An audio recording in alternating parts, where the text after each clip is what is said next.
ಚಿಕ್ಕಬಳ್ಳಾಪುರ ಜಿಲ್ಲಾಡಳಿತ ಭವನದ ಜಿಲ್ಲಾಧಿಕಾರಿಗಳ ನ್ಯಾಯಾಲಯ ಸಭಾಂಗಣದಲ್ಲಿ ಇಂದು ನಡೆದ ಸುದ್ದಿಗೋಷ್ಠಿಯಲ್ಲಿ ಮಾತನಾಡಿದ ಜಿಲ್ಲಾಧಿಕಾರಿ ಪಿಎನ್ ರವೀಂದ್ರ, ಎಸ್ಎಸ್ಎಲ್ಸಿ ಪರೀಕ್ಷೆಗಳು ಮಾರ್ಚ್ 21ರಂದು ಪ್ರಾರಂಭವಾಗಲಿದ್ದು, ವಿದ್ಯಾರ್ಥಿಗಳಿಗೆ ಸುಗಮವಾಗಿ ಪರೀಕ್ಷೆ ಬರೆಯಲು ಅಗತ್ಯ ವ್ಯವಸ್ಥೆ ಮಾಡಲಾಗಿದೆ ಎಂದರು. ಮಾರ್ಚ್ 21ರಿಂದ ಏಪ್ರಿಲ್ 4ರವರೆಗೆ ಪರೀಕ್ಷೆ ನಡೆಯಲಿದ್ದು, ಪರೀಕ್ಷಾ ಸಮಯ ಪ್ರತಿನಿತ್ಯ ಬೆಳಿಗ್ಗೆ 10ರಿಂದ ಮಧ್ಯಾಹ್ನ 1:15ರವರೆಗೆ ನಡೆಯಲಿದೆ ಎಂದರು. ಚಿಕ್ಕಬಳ್ಳಾಪುರ ಜಿಲ್ಲೆಯಲ್ಲಿ ಒಟ್ಟು 53 ಪರೀಕ್ಷಾ ಕೇಂದ್ರಗಳನ್ನು ತೆರೆಯಲಾಗಿದೆ. ಬಾಗೇಪಲ್ಲಿ 9, ಚಿಕ್ಕಬಳ್ಳಾಪುರ 8, ಚಿಂತಾಮಣಿ 11, ಗೌರಿಬಿದನೂರು 13, ಗುಡಿಬಂಡೆ 2 ಮತ್ತು ಶಿಡ್ಲಘಟ್ಟ ತಾಲೂಕಿನಲ್ಲಿ 10 ಪರೀಕ್ಷಾ ಕೇಂದ್ರಗಳನ್ನು ತೆರೆಯಲಾಗಿದೆ. ಚಿಕ್ಕಬಳ್ಳಾಪುರ ಜಿಲ್ಲೆಯ ಒಟ್ಟು 309 ಪ್ರೌಢಶಾಲೆಗಳಿಂದ 15,763 ವಿದ್ಯಾರ್ಥಿಗಳು ಪ್ರಥಮ ಬಾರಿಗೆ ನೋಂದಾಯಿಸಿಕೊಂಡಿದ್ದಾರೆ.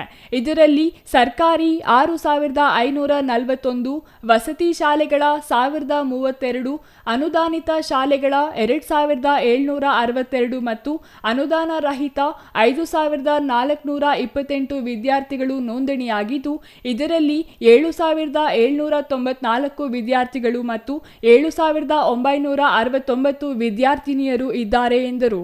ಇನ್ನು ಜಿಲ್ಲೆಯ ಎಲ್ಲ 53 ಪರೀಕ್ಷಾ ಕೇಂದ್ರಗಳ ಕೊಠಡಿಗಳಲ್ಲಿ ಸಿಸಿಟಿವಿ ಅಳವಡಿಸಲಾಗಿದೆ.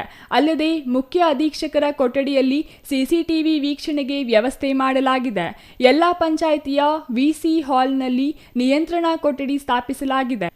ಪ್ರತಿ ತಾಲೂಕಿಗೆ ಇಬ್ಬರಂತೆ ವೆಬ್ಕಾಸ್ಟ್ ವೀಕ್ಷಿಸಲು 12 ಕಾರ್ಯನಿರ್ವಾಹಕರನ್ನು ನೇಮಿಸಲಾಗಿದೆ. ಪರೀಕ್ಷಾ ದಿನದಂದು ಪ್ರಶ್ನೆ ಪತ್ರಿಕೆಗಳ ಪರೀಕ್ಷಾ ಕೇಂದ್ರಗಳಿಗೆ ತೆರಳಿಸಲು ಎಲ್ಲ ತಾಲೂಕುಗಳಿಗೂ ಮಾರ್ಗಾಧಿಕಾರಿಗಳನ್ನು ನೇಮಿಸಲಾಗಿದೆ. ಪ್ರತಿ ಪರೀಕ್ಷಾ ಕೇಂದ್ರಕ್ಕೆ ಒಬ್ಬರಂತೆ 53 ಮಂದಿ ಮುಖ್ಯ ಅಧೀಕ್ಷಕರನ್ನು ನೇಮಿಸಲಾಗಿದೆ ಎಂದರು. ಪ್ರತಿ ಪರೀಕ್ಷಾ ಕೇಂದ್ರಕ್ಕೆ ಒಬ್ಬರಂತೆ ಸ್ಥಾನಿಕ ಜಾಗೃತ ದಳದ ಅಧಿಕಾರಿಗಳನ್ನು ನೇಮಿಸಲಾಗಿದೆ. ಪ್ರತಿ ಪರೀಕ್ಷಾ ಕೇಂದ್ರಕ್ಕೆ ಒಬ್ಬರಂತೆ ಮೊಬೈಲ್ ಸ್ವಾಧೀನಾಧಿಕಾರಿಯನ್ನು ನೇಮಿಸಲಾಗಿದೆ. ಪ್ರಸ್ತುತ ಸಾಲಿನಲ್ಲಿ ಜಿಲ್ಲೆಯ ಯಾವುದೇ ಕೇಂದ್ರಗಳನ್ನು ಸೂಕ್ಷ್ಮ, ಅತಿ ಸೂಕ್ಷ್ಮ ಎಂದು ಗುರುತಿಸಿಲ್ಲ. ಜಿಲ್ಲಾ ಮಟ್ಟದ ಅಧಿಕಾರಿಗಳನ್ನು ಪ್ರತಿ ತಾಲೂಕಿಗೆ ಇಬ್ಬರಂತೆ ವೀಕ್ಷಕರನ್ನು ನೇಮಿಸಲಾಗಿದೆ. ಎಲ್ಲಿಯೂ ಯಾವುದೇ ರೀತಿಯ ತೊಂದರೆಯಾಗದಂತೆ ಮುನ್ನೆಚ್ಚರಿಕಾ ಕ್ರಮಗಳನ್ನು ವಹಿಸಲಾಗಿದೆ ಎಂದರು. ಜಿಲ್ಲೆಯ ಎಲ್ಲ 53 ಪರೀಕ್ಷಾ ಕೇಂದ್ರಗಳಲ್ಲಿಯೂ ಪರೀಕ್ಷಾಧಿಕಾರಿಗಳಿಗೆ ಮೂಲ ಸೌಕರ್ಯಗಳಾದ ಆಸನ ವ್ಯವಸ್ಥೆ, ಗಾಳಿ, ಬೆಳಕು, ಕುಡಿಯುವ ನೀರು, ಶೌಚಾಲಯ ವ್ಯವಸ್ಥೆ ಸೇರಿದಂತೆ ಎಲ್ಲ ಅಗತ್ಯ ಸೌಲಭ್ಯಗಳನ್ನು ಒದಗಿಸಲಾಗಿದೆ. ವಿದ್ಯಾರ್ಥಿಗಳು ಭಯಮುಕ್ತ ವಾತಾವರಣದಲ್ಲಿ ಪರೀಕ್ಷೆ ಬರೆಯಲು ಅಗತ್ಯವಿರುವ ಎಲ್ಲ ಕ್ರಮಗಳನ್ನು ಕೈಗೊಳ್ಳಲಾಗಿದೆ ಎಂದರು. ಪರೀಕ್ಷೆ ನಡೆಯುವ ದಿನಾಂಕಗಳಂದು ಎಲ್ಲ ಪರೀಕ್ಷಾ ಕೇಂದ್ರಗಳ ವ್ಯಾಪ್ತಿಯ 200 ಮೀಟರ್ ಪ್ರದೇಶವನ್ನು ನಿಷೇಧಿತ ಪ್ರದೇಶ ಎಂದು ಜಿಲ್ಲಾಧಿಕಾರಿಗಳು ಘೋಷಿಸಿದ್ದು, ಜೆರಾಕ್ಸ್ ಅಂಗಡಿಗಳನ್ನು ಬಂದ್ ಮಾಡಿಸಲಾಗುತ್ತೆ ಎಂದರು. ಮಕ್ಕಳು ಯಾವುದೇ ಆತಂಕಕ್ಕೆ ಒಳಗಾಗದೆ ಧೈರ್ಯದಿಂದ ಬಂದು ಪರೀಕ್ಷೆಯನ್ನು ಎದುರಿಸಬೇಕು.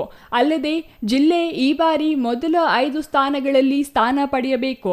ಮಕ್ಕಳಿಗೆ ಇನ್ನೂ ಅವಕಾಶವಿದ್ದು, ಇದೇ ಅಂತಿಮ ಪರೀಕ್ಷೆ ಎಂದು ಪರಿಗಣಿಸದೆ ಧೈರ್ಯವಾಗಿ ಪರೀಕ್ಷೆ ಬರೆಯುವ ಮೂಲಕ ಜಿಲ್ಲೆಗೆ ಮತ್ತು ಪೋಷಕರಿಗೆ ಹೆಸರು ತರುವಂತೆ ಜಿಲ್ಲಾಧಿಕಾರಿ ಪಿಎನ್ ರವೀಂದ್ರ ಕೋರಿದ್ದಾರೆ. 21/3/2025ರಿಂದ 4/4/2025ರವರೆಗೆ ವಾರ್ಷಿಕ ಪರೀಕ್ಷೆ 1 ನಡೀತಾ ಇದೆ. ಈ ಒಂದು ಪರೀಕ್ಷೆಗೆ ಸಂಬಂಧಿಸಿದಂತೆ ಈಗಾಗಲೇ ನಾವು ಆದೇಶಗಳನ್ನು ಹೊರಡಿಸಿದ್ದೀವಿ. ನಾವು ಭಾರತೀಯ ನ್ಯಾಯ ಸಮಿತಿಯ ಅಂಡರ್ನಲ್ಲಿ ಆರ್ಡ್ರನ್ನು ಕೂಡ ಮಾಡಿದ್ದೀನಿ. ಗುಂಪು ಸೇರಬಾರ್ದು ಅನ್ನೋದನ್ನು ಮಾಡಿದ್ದೀನಿ. ಹಾಗೂ ಪರೀಕ್ಷಾ ಕೇಂದ್ರಗಳೇನಿದ್ದಾವೆ, ಪರೀಕ್ಷಾ ಕೇಂದ್ರದ ಸುತ್ತಮುತ್ತ ಜೆರಾಕ್ಸ್ ಮಾಡ್ತಕ್ಕಂಥ ಅಂಗಡಿಗಳು ಏನಿದ್ದಾವೆ ಎಲ್ಲದನ್ನು ಕೂಡ ಮುಚ್ಚಲಿಕ್ಕೆ ಕೂಡ ನಾವು ಆದೇಶ ಮಾಡಿದ್ದೀವಿ. ಹಾಗೆಯೇ ಶಾಲಾ ಕೊಠಡಿಗಳು ಅಂದರೆ ಪರೀಕ್ಷಾ ಕೇಂದ್ರಗಳ ಒಂದು ಸಿದ್ಧತೆ ಏನಿದೆ, ಆ ಸಿದ್ಧತೆಗಳನ್ನು ಮಾಡಿಕೊಳ್ಳಲಿಕ್ಕೆ ಎಲ್ಲ ಪರೀಕ್ಷಾ ಕೇಂದ್ರಗಳ ಮುಖ್ಯಸ್ಥರುಗಳಿಗೆ ಈಗಾಗಲೇ ಹಲವು ಸುತ್ತಿನ ಸಭೆಗಳನ್ನು ನಡೆಸಿ ಎಲ್ಲ ತಯಾರಿಯನ್ನು ಮಾಡಿಕೊಡ್ರಿ ಅಂತಲೂ ಕೂಡ ನಾವು ಹೇಳಿದ್ದೀವಿ. ಬೆಳಕಿನ ವ್ಯವಸ್ಥೆ ಇರ್ಬೋದು, ಕುಡಿಯೋ ನೀರಿನ ವ್ಯವಸ್ಥೆ ಇರ್ಬೋದು, ಹಾಗೆಯೇ ಡೆಸ್ಕನ್ನು ಸಮರ್ಪಕವಾಗಿ ಒದಗಿಸ್ತಕ್ಕಂಥದ್ದು ಇರ್ಬೋದು. ಹಾಗೆಯೇ ಮಕ್ಕಳು ಒಳಗಡೆ ಬರೋದಕ್ಕಿಂತ ಮುಂಚೆ ಫ್ರಿಸ್ಕಿಂಗು ಮಾಡಿಬಿಟ್ಟು ಒಳಗಡೆ ಕಳಿಸ್ಕೊಳ್ತಕ್ಕಂಥದ್ದು. ಮತ್ತು ಈಗ ಬಿಸಿಲು ಜಾಸ್ತಿ ಇದೆ. ನಮ್ಮ ಟೆಂಪ್ರೇಚರು ಈ ಕಳೆದ 2 ದಿನಗಳಿಂದ ನಾವು ಗಮನಿಸ್ತಾ ಇದ್ದೀವಿ, ಮೋರ್ ದೆನ್ 40 ಡಿಗ್ರಿ ತನಕನೂ ಕೂಡ ಕ್ರಾಸ್ ಆಗಿದೆ. ಹಾಗಾಗಿ ಒಂದು ಸ್ವಲ್ಪ ನೆರಳಿನ ವ್ಯವಸ್ಥೆಯನ್ನು ಮಾಡ್ಕೊಳ್ತಕ್ಕಂಥದ್ದು, ಕುಡಿಯೋ ನೀರಿನ ವ್ಯವಸ್ಥೆಯನ್ನು ಮಾಡ್ಕೊಳ್ತಕ್ಕಂಥದ್ದು, ಈ ಥರದ ಎಲ್ಲ ಅಗತ್ಯ ಕ್ರಮಗಳನ್ನು ಕೂಡ ನಾವು ಮಾಡ್ತಾ ಇದ್ದೀವಿ.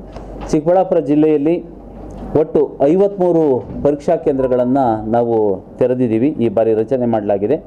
ಬಾಗೇಪಲ್ಲಿಯಲ್ಲಿ 9 ಪರೀಕ್ಷಾ ಕೇಂದ್ರಗಳು, ಚಿಕ್ಕಬಳ್ಳಾಪುರದಲ್ಲಿ 8 ಪರೀಕ್ಷಾ ಕೇಂದ್ರಗಳು, ಚಿಂತಾಮಣಿಯಲ್ಲಿ 11 ಪರೀಕ್ಷಾ ಕೇಂದ್ರಗಳು, ಗೌರಿಬಿದನೂರಿನಲ್ಲಿ 13 ಪರೀಕ್ಷಾ ಕೇಂದ್ರಗಳು, ಗುಡಿಬಂಡೆಯಲ್ಲಿ 2 ಪರೀಕ್ಷಾ ಕೇಂದ್ರಗಳು, ಶಿಡ್ಲಘಟ್ಟ ತಾಲೂಕಿನಲ್ಲಿ 10 ಪರೀಕ್ಷಾ ಕೇಂದ್ರಗಳನ್ನು, ಒಟ್ಟು 53 ಪರೀಕ್ಷಾ ಕೇಂದ್ರಗಳನ್ನು ಜಿಲ್ಲೆಯಾದ್ಯಂತ ನಾವು ರಚನೆ ಮಾಡಿದ್ದೀವಿ. ಹಾಗೆಯೇ ಇವುಗಳನ್ನು 34 ಕ್ಲಸ್ಟರ್ ಸಹಿತ ಪರೀಕ್ಷಾ ಕೇಂದ್ರಗಳಾಗಿದ್ದು 19 ಇದರಲ್ಲಿ ಸ್ವತಂತ್ರ ಪರೀಕ್ಷಾ ಕೇಂದ್ರಗಳಾಗಿ ಈ ಬಾರಿ ಕಾರ್ಯವನ್ನು ನಿರ್ವಹಿಸ್ತವೆ.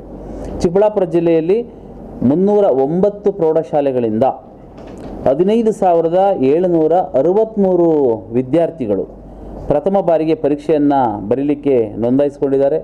ಇದರಲ್ಲಿ ಸರ್ಕಾರಿ ಶಾಲೆಯ 6,541, ವಸತಿ ಶಾಲೆಯ 1,032, ಅನುದಾನಿತ ಶಾಲೆಯ 2,762, ಅನುದಾನ ರಹಿತ ಶಾಲೆಯಿಂದ 5,428, ಹೀಗೆ ಒಟ್ಟು 7,794 ಗಂಡು ಮಕ್ಕಳಿದ್ದಾರೆ. 7,969 ಹೆಣ್ಮಕ್ಳು ಇರ್ತಕ್ಕಂಥದ್ದನ್ನು ಈ ಬಾರಿ ನಾವು ಕಾಣ್ಬೋದು. Ambareesh N, CTV news, Chikkaballapur.